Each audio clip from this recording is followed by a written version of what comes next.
What's going on, everybody? Mortem here, this time bringing you some more Warhammer 40k Rogue Trader content, this time focused on the Convictions system. We got our first look at this as part of the beta, which is going live what should be the same day this video is, as Owlcat Games provided me a little bit of early access to the beta to make some content on it, and one of the more interesting things I came across was the Convictions system. As this is a game set in the Warhammer 40k universe, there's a lot of role-playing to be had around either staying true to the Imperium of Man or going the more heretical route or potentially straddling some in between. And I know I've seen a lot of questions that people have had about how that's going to play out. Well, look no further than the Convictions system. Now, in some ways, this is a basic morality system that I would say touches upon much of the game. It's going to change how people react to you, potentially provide you new abilities or unique dialogue lines. So basically, if you want to be a heretic, this is how you do it. But in the most simple form, as we move through the game, make decisions, choose dialogue options, we will be gaining conviction ratings for one of three convictions: Imperialis, Benevolentia, and Hereticus, which correspond with basically what you would expect. Each of these has 5 ranks. The more you lean into one aspect, the higher your rank in that will become, thus strengthening your convictions. Which is a simple enough system, but the real interesting things here are the consequences of said decisions. But most importantly, some dialogue options are locked behind these ranks, so it's not enough to just choose the heretic option, but you have to have, say, like rank 3 or 4 in the heretic option to use that instance in this one particular case. So later in the game, you'll have to have adhered to a specific conviction path in order to take certain options, kind of thing. So each of these will give us unique opportunities to solve situations a certain way, potentially side with the bad guy, so to speak, or strike a more neutral stance. These are in addition to the regular ways of going about solving a problem, though. But outside of dialogue and events, there's also a few other things this affects as well, such as granting just the ability to wear certain equipment. Certain equipment will have a required convictions rank, meaning that some types of equipment will only be available to certain types of characters, which is important because even our companions do have specific ratings as far as this is concerned.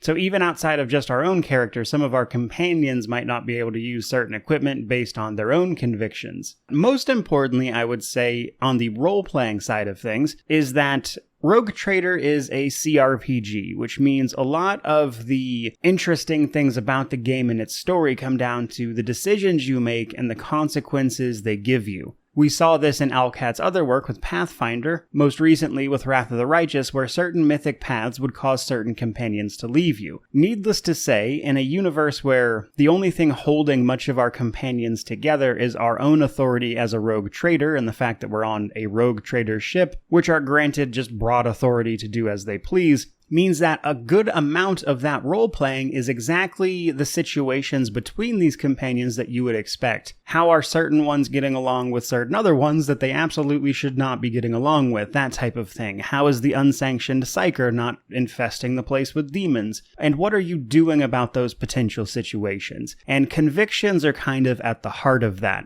Especially since, as I mentioned, some of these companions will have their own convictions, which might not line up so well with yours. So in that respect, such as getting a Sister of Battle and an unsanctioned psyker to cooperate, or how people put up with our Eldar companion, for instance, could all come into play and have ramifications here. So I think, for me, that's the most interesting thing about the conviction system. But broadly speaking, if you are wondering how to become a heretic, how to defend the God Emperor, so to speak, or anything in between, it looks like this system is your answer. But I do want to mention that what I wasn't able to cover here is the romances. We know there's probably going to be romances to some degree, but I also know that they are not implemented in the beta yet. So exactly how the conviction systems plays into the romance systems is not an answer I have for you as it stands, but I do imagine that will also have some degree of interactivity, but exactly how remains to be seen.